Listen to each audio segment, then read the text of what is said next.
മലപ്പുറം നഗരസഭയിൽ വ്യാജ വോട്ട് ചേർത്തെന്ന പരാതിയിൽ ഹിയറിംഗ് ഓഫീസറെ സ്ഥാനത്തുനിന്ന് മാറ്റി. എഞ്ചിനീയറിംഗ് വിഭാഗം സൂപ്രണ്ട് ഷിബു അഹമ്മദിനെയാണ് സ്ഥാനത്തുനിന്ന് നീക്കിയത്. തിരിച്ചറിയൽ രേഖകളിൽ കൃത്രിമം കാണിച്ച് വോട്ട് ചേർത്തു എന്നാണ് പരാതി. വിപിൻ സി വിജയൻ ആ വാർത്തയുടെ വിപിൻ, വേലി തന്നെ വിളവ് തിന്നു എന്നാ പറയുന്നത് അല്ലേ? Good morning.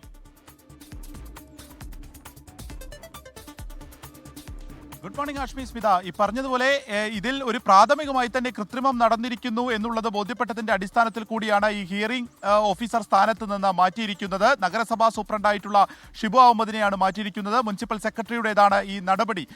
ഇതിൽ ഈ വ്യാജരേഖ ചമച്ചുകൊണ്ട്, അതായത് ജനന സർട്ടിഫിക്കറ്റിലും SLC സർട്ടിഫിക്കറ്റിലും മാറ്റങ്ങൾ വരുത്തിക്കൊണ്ട് 18 വയസ്സ് തികഞ്ഞു എന്നുള്ളതിൽ കൃത്രിമം കാണിച്ചു വോട്ട് പട്ടികയിൽ ചേർത്തു എന്നുള്ളതാണ്, വോട്ടർ പട്ടികയിൽ പേര് ചേർത്തു എന്നുള്ളതാണ് പ്രാഥമികമായി തന്നെയുള്ള ഒരു കണ്ടെത്തലുള്ളത്. ഇങ്ങനത്തെ 8 കേസുകൾ വെച്ചുകൊണ്ട് തന്നെ നഗരസഭയിലെ UDF പരാതി നൽകിയിരുന്നു. ആദ്യം ജില്ലാ കളക്ടർക്കും ജില്ലാ പോലീസ് മേധാവിക്കുമാണ് പരാതി നൽകിയിരിക്കുന്നത്. ഇവർ റിപ്പോർട്ട് ചോദിച്ചതിന്റെ അടിസ്ഥാനത്തിൽ, റിപ്പോർട്ട് തേടിയതിന്റെ ഒരു അടിസ്ഥാനത്തിൽ കൂടിയാണ് ഈ പെട്ടെന്നുള്ള ഒരു നടപടി ഉണ്ടായിരിക്കുന്നത്. ഒപ്പം തന്നെ സംസ്ഥാന തെരഞ്ഞെടുപ്പ് കമ്മീഷണർക്കും ഒപ്പം ഹൈക്കോടതിയിൽ റിട്ടും ഫയൽ ചെയ്തിട്ടുണ്ട്. അപ്പോൾ കൂടുതലായി ഇതിലൊരു അന്വേഷണം ഉണ്ടാകും എന്നുള്ളത് തീർച്ചയാണ്. ഒപ്പം തന്നെ ഇന്നലെ ഒരു അംഗനവാടിക്ക് കീഴിൽ തന്നെ 3 പേരെ വോട്ട് ചേർത്തിരിക്കുന്നു. അതായത് അവരുടെ പിതാക്കന്മാരുടെ പേര് വേറെയാണ്. അങ്ങനെയുള്ള 3 പേരെ തന്നെ ഒരു അംഗനവാടിക്ക് കീഴിലുള്ള വീട്ടു നമ്പറിൽ ചേർത്തിരിക്കുന്നു എന്നുള്ളത് കൂടി കണ്ടെത്തിയിട്ടുണ്ട്. അപ്പോൾ ഇതിലൊക്കെ തന്നെ ഒരു കൃത്രിമം നടന്നിരിക്കുന്നു എന്നുള്ളത് കുറച്ചുകൂടി തെളിയുന്നു എന്നുള്ളത് കൂടിയാണ് മനസ്സിലാക്കേണ്ടത്. ഒപ്പം തന്നെ ഈ തിരിച്ചറിയൽ രേഖകളിലുള്ള ഒരു കൃത്രിമം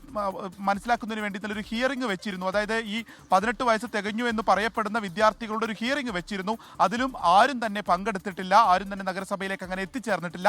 ഇതിലും ഒരു കൃത്യമായിട്ടുള്ള വിശദീകരണം സൂപ്രണ്ടിന് നൽകാൻ കഴിഞ്ഞില്ല എന്നുള്ളത് കൂടിയാണ് ഇപ്പോൾ ഈ ഒരു ഹിയറിംഗ് സ്ഥാനത്തു നിന്നുള്ള മാറ്റലിലേക്ക് എത്തിച്ചിരിക്കുന്നത്. ആഷ്മി, വിപിൻ സി വിജയനാണ് വാർത്തയുടെ വിവരങ്ങൾ നൽകിയത്. കഴിഞ്ഞ 7-ാം തീയതി ആയിരുന്നു രാഹുൽ ഗാന്ധിയുടെ ആ വോട്ട് ചോരി വാർത്താ സമ്മേളനം. അതിന്റെ ഇമ്പാക്റ്റുകൾ രാജ്യത്തിന്റെ പല ഭാഗത്ത്, കേരളത്തിലടക്കം രാജ്യത്തിന്റെ പല ഭാഗത്ത് ഇങ്ങനെ ഉണ്ടായിക്കൊണ്ടേയിരിക്കുകയാണ്. രാഹുൽ തന്നെ വിചാരിച്ചിട്ടുണ്ടാവില്ല ഇത്രയും വലിയ ഇമ്പാക്ട് ഉണ്ടാക്കുന്ന വാർത്താ സമ്മേളനം. അതെ, എന്തായാലും ഇതിനെങ്ങനെ ഗൗരവത്തോടു കൂടി തന്നെ കാണേണ്ടിയിരിക്കുന്നു എന്നുള്ളതാണ്.